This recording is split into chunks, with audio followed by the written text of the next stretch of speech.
Mr. Sandman, bring me a dream. Hey everybody, welcome to the show. I'm your host Sandman. Today I'm going to be reviewing the Sparrows Shimmy card. Let's get into it.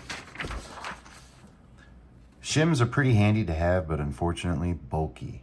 With a shimmy card and some origami skills, you can field manufacture as needed.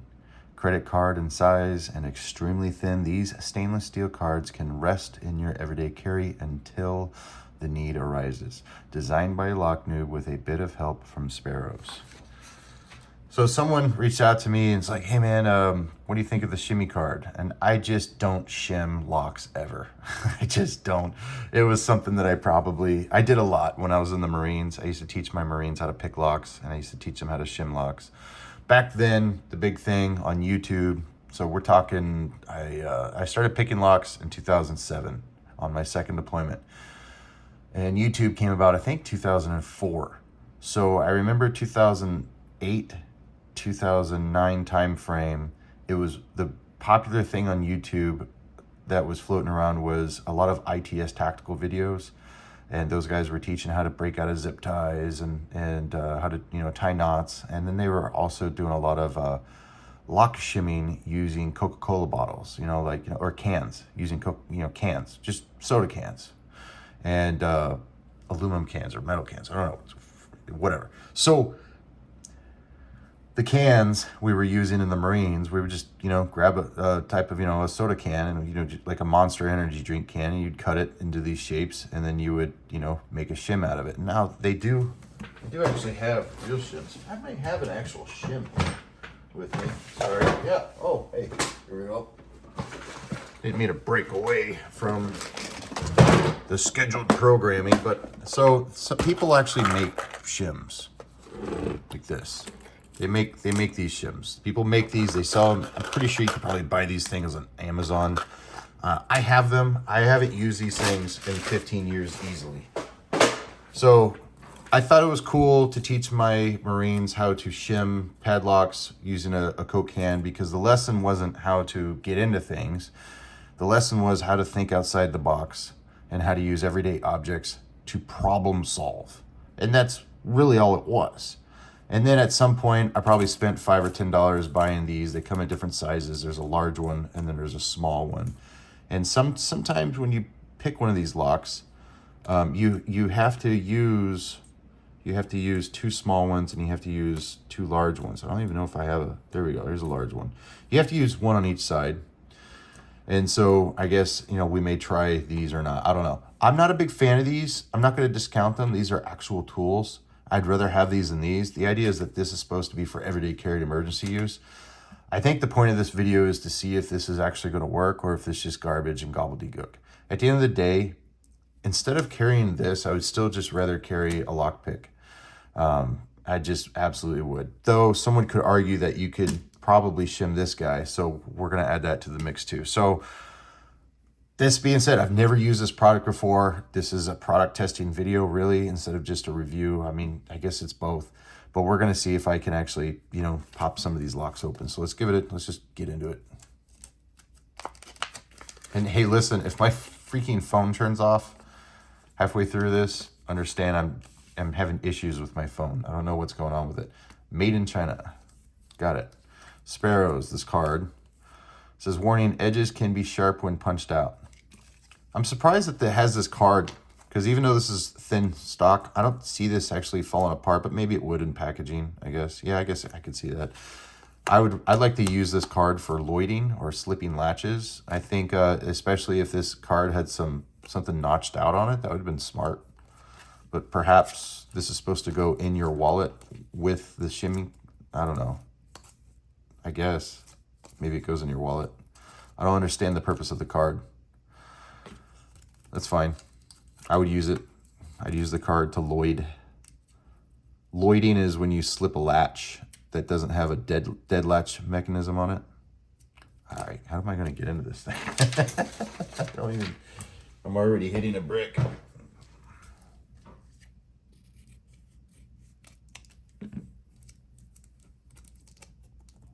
Okay, well, step one, you may not want to put this in your wallet while it's in the plastic sleeve because I can't figure out this plastic sleeve. Okay, here we go. Got to be smarter than the plastic. All right, so it does peel. It doesn't slip out. You're gonna have to peel it off. That's fine.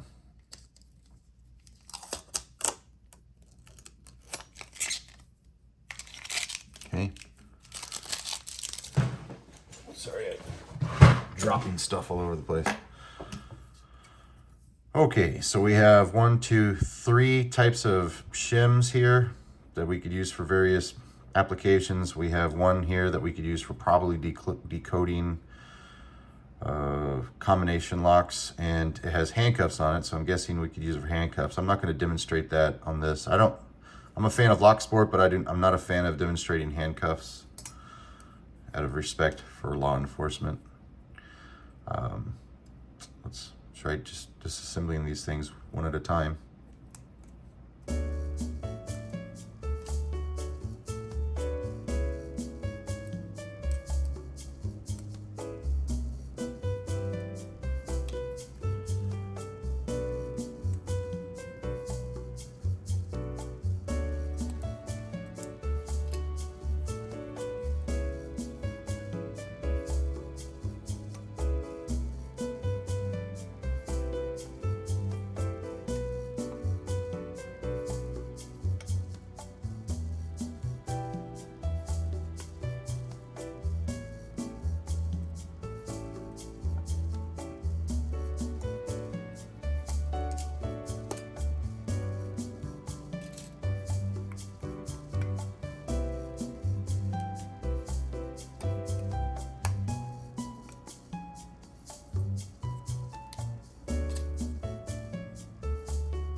Okay, I think that's everything. All right. So, how is this going to work? If we take a look at this clear acrylic lock, we will notice that there is a spring here behind. Oh man, I should have watched more of Lock Noob's video where he actually describes all the anatomy of the particular padlock in question. We'll just call it a locking dog. I think that's the correct term. That releases the shackle, the locking dog. So if I take this key here, the key allows me to rotate the plug as the pins meet the shear line. And as I rotate the plug, there is a tailpiece on that plug that is going to, make contact with what I would call the actuator. And the actuator is going to have a interaction with the locking dog, and the locking dog is going to release the shackle.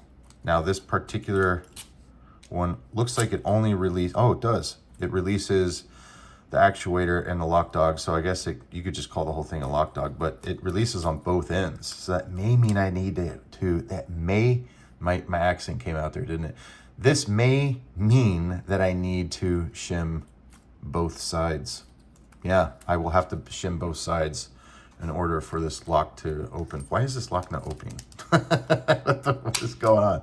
All right, this is going to be a lot harder than I imagined, I think. So I see a lot of videos of people using this product with this particular lock. Wonderful. Is it going to work on these though? To my knowledge, I believe it's the same function inside of a master lock, as long as I can get the core or the plug to reset, and then I can take something and try to and I can feel that the ball bearing is spring loaded, then in theory, I guess that should work here. The Brinks, I think it'll work on these Brinks. So I have the plug is reset there. So it's, imagine that this shackle is in there, and these Brinks have that locking dog right there. I'm sure somebody's going to yell at me in the comments, Sandman, that's not what it's called. That's fine. I don't know. The Lockwood here, same thing. This guy's reset. and that seems to be working just fine. I have 2 Brinks here, you know, just in case it's a fluke. And then to my understanding, it's the left side on this guy. So we'll give it a try, this master lock. We'll try the combo too, maybe, just to make sure, but I'm pretty sure it is. Let's go ahead and do that. Let's test this thing real quick. To open, turn right 3 times, stop at the first number, turn left 1 full. Okay, so it's 2600. So let's go to 20. We'll go past 6 1 time. And then it is 0. Okay, so this is not going to work. There's no way that's going to work. This is, I'm telling you right now, that's not going to work. So I don't know if you can see this, but look at that. This is not rounded. This is anti-shim. That's what that is. This guy's anti-shim. So this has a, it's a, oh man, do I have a pin here? It's essentially, you have a round hole, and then this lock dog that we're making that term up. Maybe it's correct, maybe it's not. That locking mechanism is like that. There's no way you're gonna get a shim to fill up this space right here. It's not gonna happen. So previous designs, I remember a long time ago, oh yeah, so there is a moral to my stories. A long time ago, it used to be like that. And that was just for, like, you know, so that way it wouldn't wear out quickly. And that's why you were able to shim that. It's very similar to this Master Lock number 3, but it wasn't a ball bearing. It was just like this rounded lip. Then all the videos came out on YouTube, and they Master Lock company, within like 2 years, rectified the situation, and they started making it look like something like that, if I remember correctly. So this thing, wow, this is a whole nother level. That's it. I'm not even mad. I'm impressed. So people show me tricks. They show me things all the time from social media where somebody gets into a lock super quick, super easy. Maybe it's true, maybe it's not. Most of the time they're real. The only thing I've ever seen that wasn't real is when somebody uses like match heads to get into a lock. We're 12 minutes into this video. I haven't even started using the product yet. Moral of the story is, believe it or not, these companies actually do care about their reputation, and they will actually make their locks a little bit harder. Now, obviously, the Master Lock number 3, not so much, but these dial combination locks, these things have gone through multiple iterations.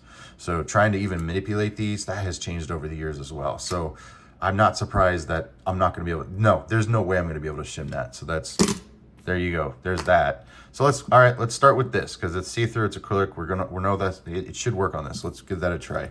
So we have different sizes here, it appears. So we have small, medium, mediest, biggest. I just made up some words. I don't think these are the same size. I think that one is a little bit larger than the other. No, yeah, one is slightly larger than the other. And then we have that. Okay, so there are 4 different sizes here. And there are 3 different sizes of these shims. I have no idea what to use these shims for outside of maybe handcuffs. I think they're going to be too big for, I'll tell you right now, they're too big for handcuffs. Someone once made a video where they were shimming these on the back of the lock, but that's too thick for that too. That's a locksmithing technique when you don't have a key and you want to do a rekey. But okay, and then someone showed a technique where they shimmed through the front of the lock, but there are very few cylinders that actually do that, and the tolerance on these is super tight. So I don't think that's going to actually work either. So, all right, well, let's stop complaining and let's actually make this thing work. Let's try this big one.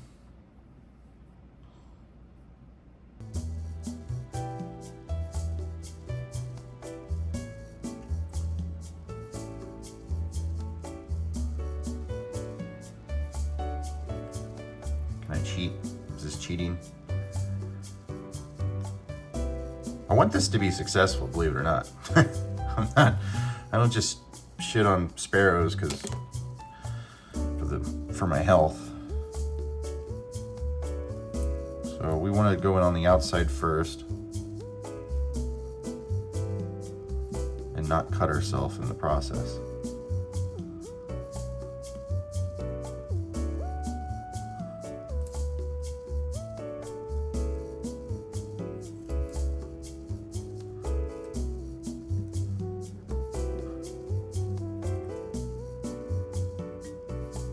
This thing is super sharp and extremely dangerous. I'm gonna just say that right now. I can't get into this thing. The tolerance is too tight. Let me see if I can squeeze it on this side.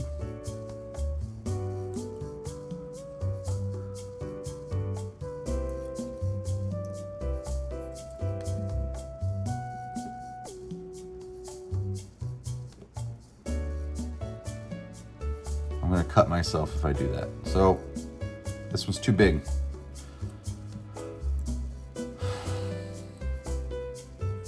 I had a feeling this would be a video, a 30-minute, 40-minute video of just me failing for 30 or 40 minutes, but I guess that is the product testing.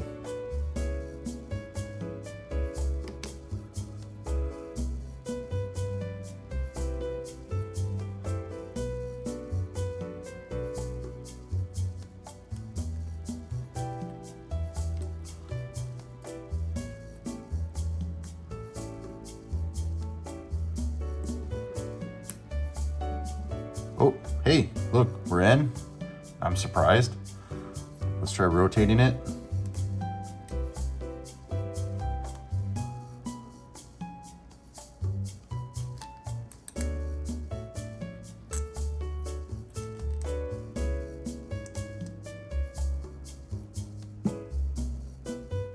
This thing is dangerous, but I think I can get it to work.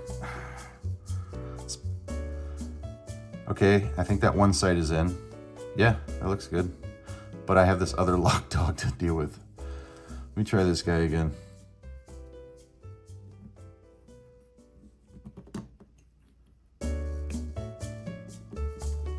This thing's so scary to use.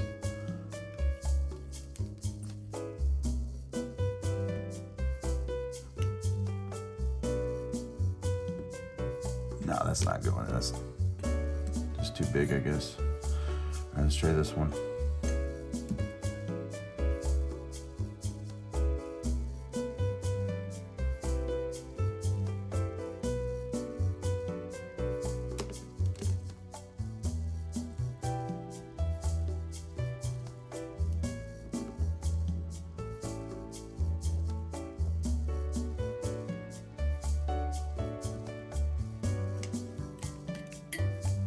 I mean, this thing is under tension.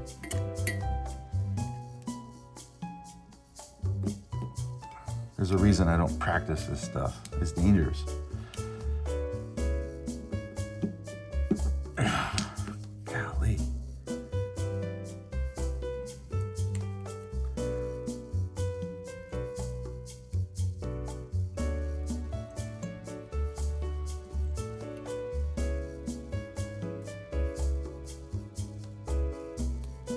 All right, I can't.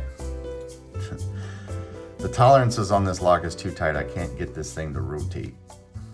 I was able to get one side in.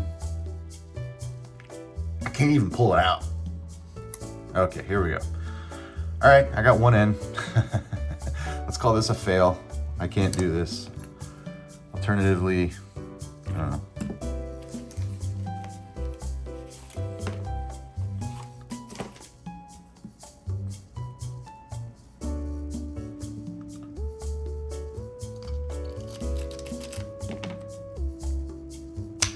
Yeah, so just learn to pick a lock. Okay, let's put this aside. Let's try the Brinks. Let's try the Brinks.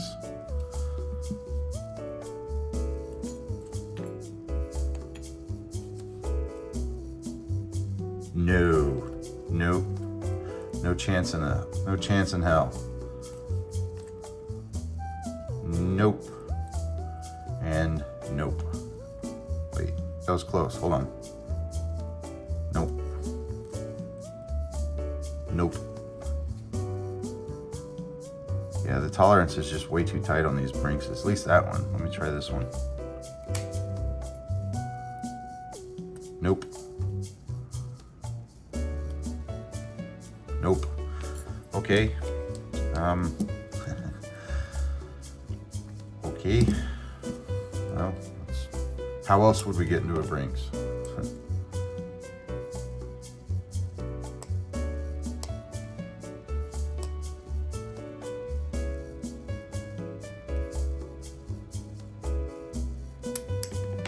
Oh, I unlocked it and then I lost it. Let's try it again.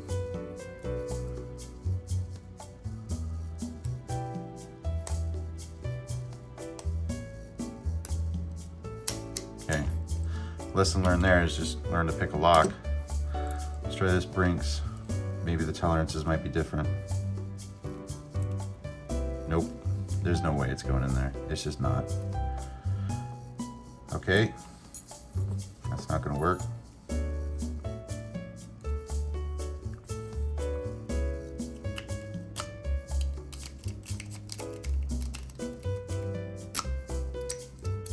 Lesson learned, just pick the lock. All right, let's try master lock number 3. It has a ball bearing. If I can get it in there, I think I can do this. I think I may have to do it on both sides. Let's give it a try.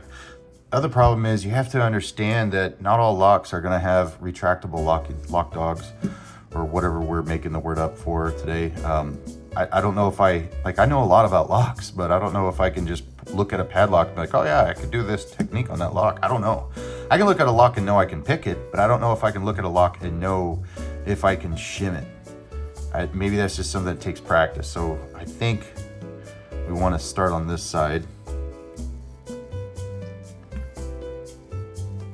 Huh, of all these, I figured this would have had the least restrictive tolerances. But this is tight.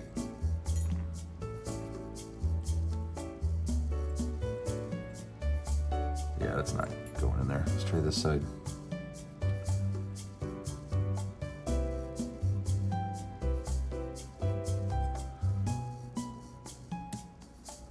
I mean, this is a significant gap. What is this? Inches. 7 thousandths. I mean, I don't know. I'm not exactly an expert on the tolerances that needs for a shim to fit in here, but I can't get this thing in here just to get it going. Okay.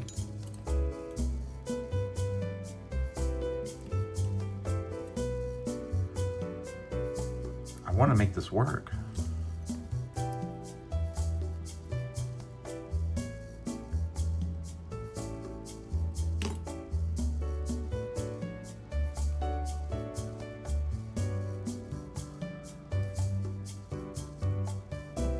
There's a big gap there. Surely this will fit in there.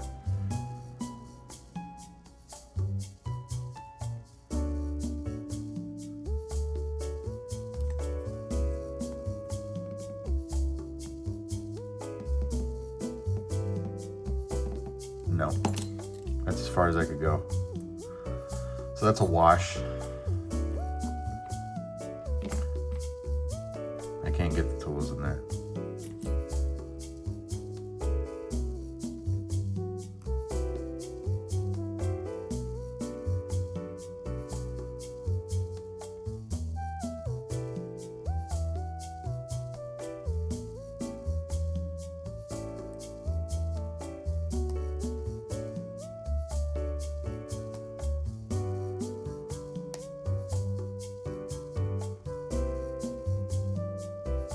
No feedback.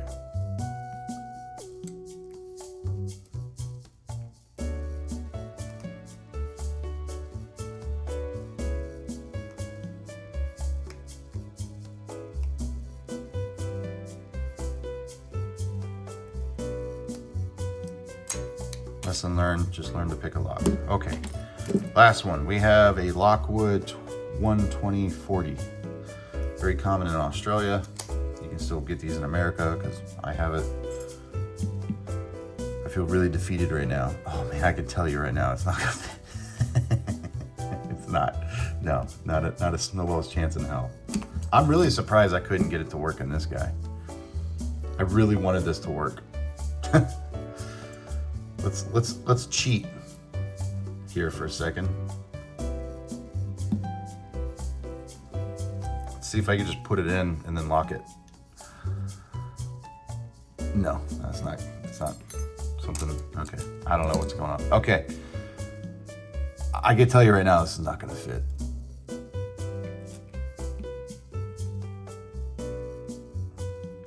Yep. All right. this is a greenbelt lock. I don't want to pick this on camera, honestly. I'm terrified of it. Guys, lesson here learned is I wouldn't trust this with anything. Master lock number 3, fail. Brinks, both Brinks fail. I couldn't even make it work on the acrylic lock. Someone could say, "Whoa, Sandman sucks." You're right, I do suck, guys. I do need to get better, but I just don't see this happening, guys. I don't see this happening. The tolerances were too tight. Master lock, I just bought this like a month or 2 ago because I wanted to practice manipulating, and there's no way you're going to get that shim around here. Let's go ahead and try that, just to prove a point.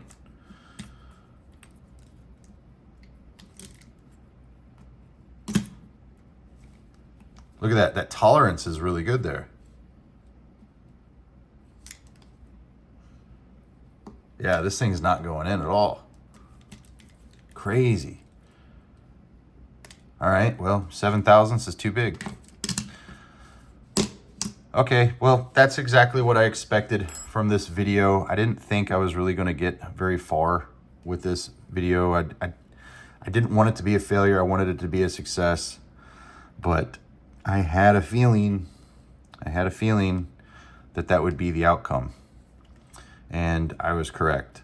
The outcome is that, you know, it's good to recognize locks for what they are.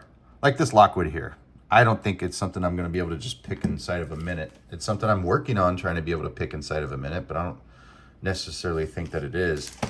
But understanding your limitations is half the battle. Being able to look at a lock and recognize it for what it is, like knowing that this lockwood, even though this is just, like what's the difference between this Brinks brass body and this lockwood? Well, the lockwood has a paracentric keyway and it's going to have security pins in it. If I have this labeled correctly, I could have it labeled incorrectly, but to my knowledge, a 120/40, maybe a green belt. I'll have to go back and look. There have been a couple locks I've accidentally labeled incorrectly, and this is because I wasn't paying attention. But the moral of the story is walk up to a lock and know that there are things you can do to a lock and things you can't, and know that your tools will limit you as well. So like this turning tool right here and this paracentric keyway, I'm trying to find the best way to get into this keyway here, and that seems to be the option. I'm using bottom of keyway turning tool, I'm using top of the keyway turning tool in the bottom of my keyway because that's just what's going to have to work to get this, you know, thing to work. So, and you know, I'm probably not going to be able to pick this on camera, but moral of the story is I would not carry a credit card, anything in my wallet. Now, I do feel comfortable maybe shimming locks with an actual Coke can because I've done that in the past. And I think I would feel more comfortable if I had like a template that I could, I'd rather carry a template to make infinite amount of shims. This thing is super tight keyway. I'd rather be able to make infinite amount of shims instead of being relegated to just 4 shims and trying to make it work. But I get where they were going for. I totally get that process. And hey, you know, I think Sparrows gave their best effort, but at the end of the day, I don't think it's worth $17.50. Do you? I'm trying to see if I can actually get this lock pick, but I'm probably not gonna be able to do it on camera. I mean, these greenbelt locks are no joke. They're no joke. I don't know what else to do with this video, guys. I failed monstrably, and now I can't pick this lock either, and that's fine. I feel like I'm close. This keyway is super tight. I had 2 pins set out of probably 5. So 1, 2, 3, 4. It's a 4-pin lock, maybe. I'll work on that. I'll make a video of me actually picking this lock. Moral of the story is, guys, I don't think it's worth $17.50. I did my best. I had a slew of locks here. I don't know. The problem is a lot of these locks, not only do they have tight tolerances here, and the purpose of that tolerance is to be an anti-shim, but it's also to keep you from keeping any rain or debris or elements out of there. But I just, I don't understand what locks these are for. I mean, am I really that bad at doing this that, you know, Lock Noob was able to get this on this lock, but I can't? I think we just underestimate the tolerances on even the cheapest of locks, because I honestly tried. That's it. Let me know in the comments down below your thoughts on this, and I'm going to work on picking this lock so I can at least redeem myself and pick this on camera. I'll catch you guys next time. Mr. Sandman, bring us